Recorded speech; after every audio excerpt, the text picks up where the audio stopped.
Congratulations. You've made it to the end of the water cycle. The last thing you have to do is pick a project and show what you know. Here's the overview. Your project will be independent, which means you need to show what you've learned over the past few days and weeks. You may choose any format for your project, but you may not choose a diagram. You created a diagram with your team when you did your water cycle poster. In your project, you must include all the stores of water, all the movements of water, and explain why water moves through the water cycle.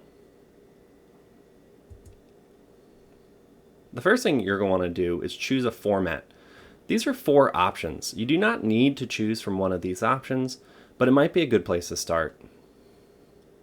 You might choose to write a story from the point of view of a water molecule. Describe the trip the molecule takes around the world. So imagine you're a water molecule in the ocean. How could you go through the water cycle, and what would your story look like? For my more artistic students, perhaps you want to draw a comic as a water molecule travels around the Earth. You could do a day in the life of a water molecule. Again, maybe it's a water molecule in a cloud. How does that water molecule get from a cloud back to the ocean? How does it travel through the water cycle? You could draw a comic book to show how that works. For the more adventurous folks, maybe you want to draw a map. Now, I gotta stress, this is not a diagram. I want you to think more of like a treasure map. Could you show how water molecules travel around the Earth? What would that epic journey look like? What would the steps be? For my musical or theatrical students, maybe you want to create a skit or write a song about the water cycle. You could explain how water moves and where it's stored through acting or lyrics. Once you've chosen your format, it's important to know that everybody will be graded using the exact same rubric. I'm going to focus on the 3s and 4s for this project. The first thing you're going to know, to get a 3, you must include 4 to 5 types of storage. So in your project, you need to include things like oceans, freshwater, groundwater.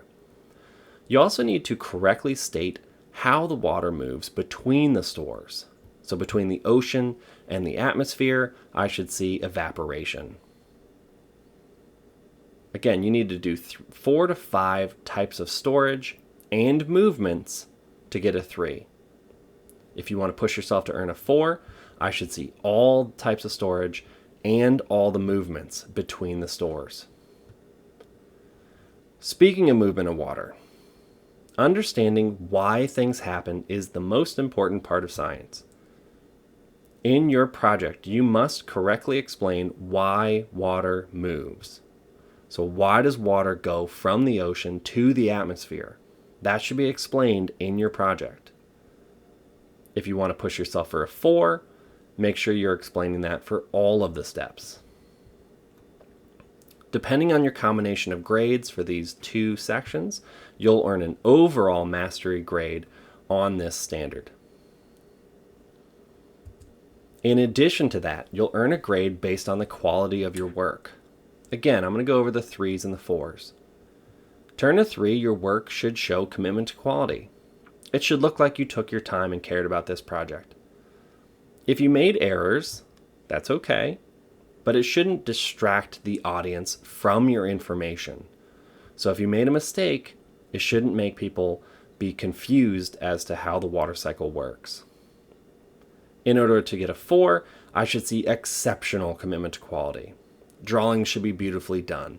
Writing should be beautifully written. Lyrics or skits should be well thought out and rehearsed.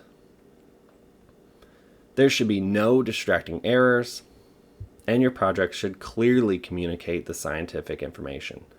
Again, in this project, you're demonstrating what you have learned about the water cycle and why it works. Before you begin, I really need to stress, you're going to want to brainstorm how you're going to accomplish this project. In fact, You should make a brainstorm page in your notebook. Take the time to really plan out your project. If you're writing a story, where's the water going to start? Where will it go next? How will the story end? If you're doing a comic, you should be thinking about who are your characters. How are they going to interact? If you're doing a skit or a song, same thing. What are the characters? Or what's the story you're telling? And make sure that you have a clear idea for how you're going to earn 4s on this project. 3s are good, but they're not good enough. Make sure you're going for 4s.